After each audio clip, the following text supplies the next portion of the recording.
Hello दोस्तों, जैसे आपको पता है हमूराबी टैबलेट एक इवेंट चला रही है exploring district courts of Maharashtra और इसी सिलसिले में आज हम आए हैं परभणी डिस्ट्रिक्ट कोर्ट में और मेरे साथ अभी एडवोकेट मुंजप्पा उबाळे सर है और सर से हम ये जानकारी लेंगे कि सिविल साइड परभणी कोर्ट में किस तरह से चलती है।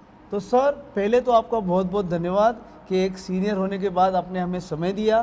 तो सर हम आपको पूछना चाहेंगे कि यहाँ पे दावा दाखिल करने की क्या प्रक्रिया है। यहाँ पे दावा दाखिल करने के लिए जो इंस्टीट्यूशन रहता है वो जब लेके आते हैं हम कोर्ट में तो अलॉन्ग विथ सब डॉक्यूमेंट्री कंप्लायंस वगैरह।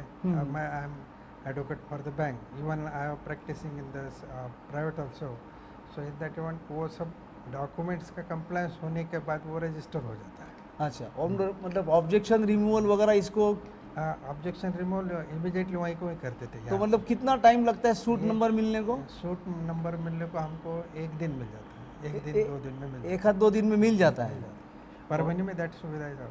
अच्छा, और सर अगर किसी को अर्जेंसी है तो एक्स पार्टी इंजंक्शन के लिए क्या तुरंत मूव कर सकते हैं? वो आजकल बहुत उतना जल्दी नहीं होता एक्सपर्ट इंजन, नोटिस इशू होते हैं। नोटिस इशू होता है। एक्सपर्ट इंजन रेयर बोलते हैं और कभी देते ही नहीं। अच्छा, रेयर केस कभी आती नहीं।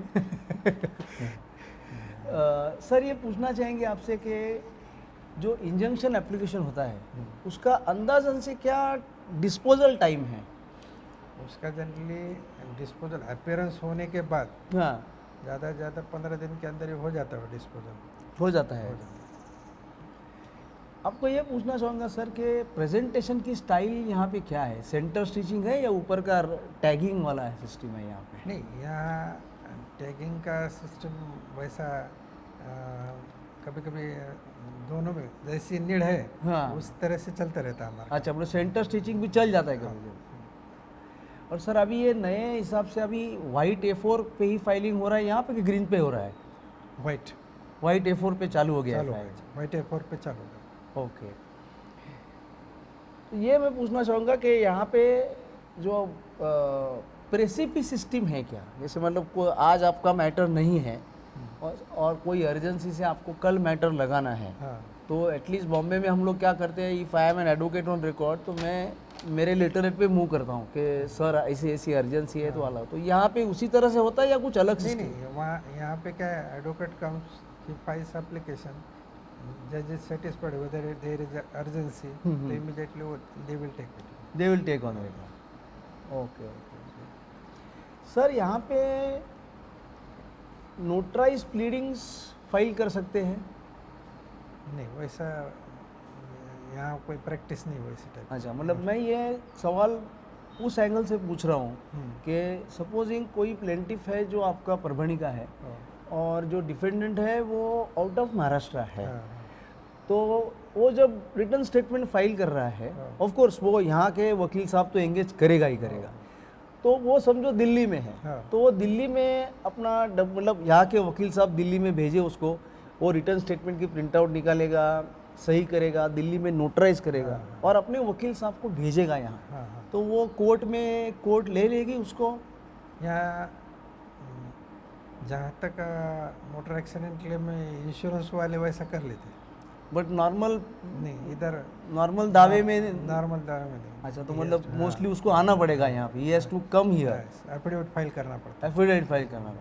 ओके ओके ओके सर, एक अंदाजन से क्या टाइम फ्रेम है एक सिविल सूट का डिस्पोज ऑफ होने का? अंदाजे से कंटेस्टिंग और एक्सपर्टी अलग रहते हैं। हाँ, कभी कभी ऐसा हो रहा है आजकल कि उसको टाइम कुछ बोल ही नहीं सकते, वो जज के मूड पे रहता है। एक्सपर्टी हो गया अभी तो on his description. Okay, expertise बोले तो भी 3 महीने में होना चाहिए, मगर वैसा कभी कभी होता नहीं और वो उनके लिए ऐसे लेते रहते हैं।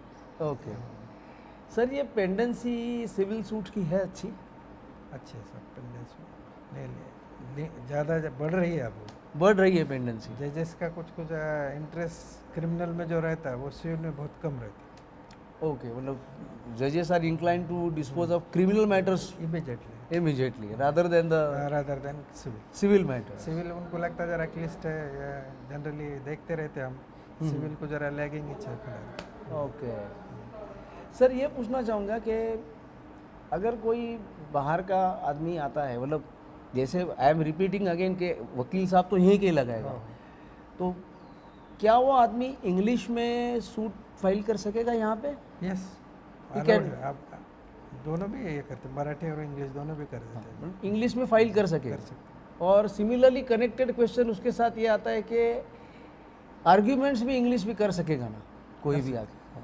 अलाउड है। हैं। एक सर पूछना चाहूँगा आपसे कि प्राइवेट पार्टी लिटिगेशन और गवर्नमेंट लिटिगेशन ऐसे कोई अलग अलग डिफरेंट कोर्ट्स है यहाँ पे? नहीं, वैसे ऐसा कुछ नहीं है। वैसा कुछ नहीं, नो डिफरेंसेस।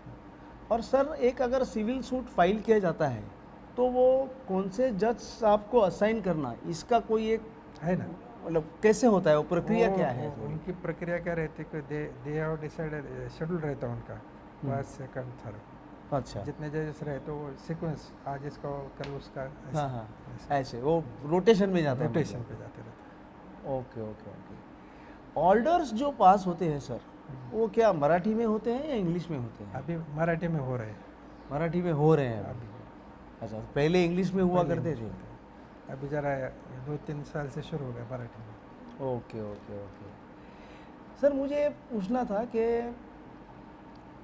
एक स्पेसिफिक डे कॉन्सेप्ट जो होता है, जो हर जगह पे होता है, कि समझो अभी हमारे परभणी के वकील है, वो फ्राइडे को यहाँ नहीं रहेंगे, वो तालुका जाएंगे, या तालुका के जो है वो जनरली कोई एक दिन परभणी आएंगे, तो इस तरह का है शेड्यूल यहाँ पे? यहाँ है, जजेस एडजस्ट कर देते हैं। हाँ वही, तो जनरली हम तालुका लेवल पर जो जाते हैं तो वहाँ शेड्यूल फिक्स रहता है, गुरुवार शुक्रवार या ऐसा शेड्यूल डेट दे देते हैं, हर एक वीक हाँ, का एक आधा ओके। होता है।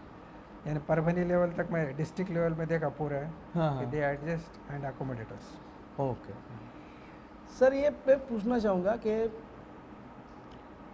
अभी जब एविडेंस होता है हमारे ट्रायल कोर्ट्स में, सूट में, और कोई एक विटनेस है, वो शायद कोई उसकी नेटिव लैंग्वेज बोल पा रहा है, तो ऐसा कभी हुआ है कि नेटिव लैंग्वेज बोल पाता है, मतलब हिंदी मराठी हाँ। और इंग्लिश नहीं बोल पाता है, लेकिन अनफॉर्चुनेटली वो वही उसकी भाषा बोल पाता है, तो उसमें इंटरप्रेटर वगैरह मिलता है कि नहीं मिलता? मिलता मिलता। तो- I was having opportunity, interpreter लगाया था मैंने, अच्छा, वो that was given by the court, interpreter को लेके फिर कंटिन्यू करा। तो आपके जो विटनेस थे वो कौन सी भाषा में बोल रहे थे? वो exclusively he was Telugu, okay, फिर वो तेलुगु दुभाषी लगा के हमने सीनियर डिवीजन में एक मैटर लिया था। अच्छा। और वो ये जो इंटरप्रेटर साहब आए थे, वो विद इन एडवोकेट थे या कोई थर्ड पार्टी? थर्ड पार्टीज थे उस समय, अच्छा, थर्ड पार्टी इंटरप्रेटर आए, he was officer okay, service में थे, हाँ। गवर्नमेंट सर्विस में, और वो इंटरप्रेटर का यूज हो गया था। ओके ओके, मतलब उनको ऐसा दिया था क्या? हाँ।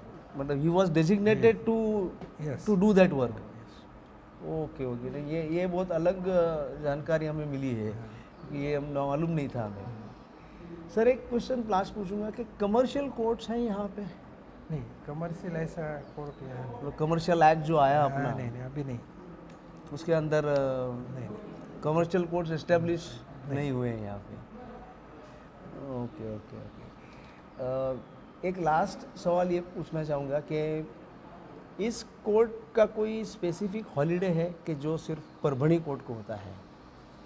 मतलब हर एक अपना क्या कहते हैं ना, हर एक District का अलग जगह, है। हाँ हर एक डिस्ट्रिक्ट का एक स्पेशल फेस्टिवल रहता है, हाँ। तो उस तरह का आपके यहाँ कोई फेस्टिवल है? वो कौन सा है? वो हमारे जत्रा रहती है यहाँ, खंडोबा की जत्रा, लोकल फेस्टिवल, अच्छा, उस समय, और डिस्क्रिप्शन है जज को 3 छुट्टियाँ देने का। 3 छुट्टी का डिस्क्रिप्शन है, तो वो आपको कॉम्पेंसेटिव ऑफ नहीं करना पड़ता है? नहीं कंपल्सरी नहीं करना। वो प्रॉपर छुट्टी है वो? अच्छा, वैसे एक आपने बोला ये खंडोबा का नवरात्र में रहता है वो? बस वैसा दे देते। ओके। तो गुबाड़े सर, आपका बहुत बहुत धन्यवाद कि आपने हमें बहुत अच्छा एक ओवरव्यू दिया कि सिविल साइड परभणी कोर्ट में किस तरह से चल रही है। बहुत बहुत धन्यवाद आपका।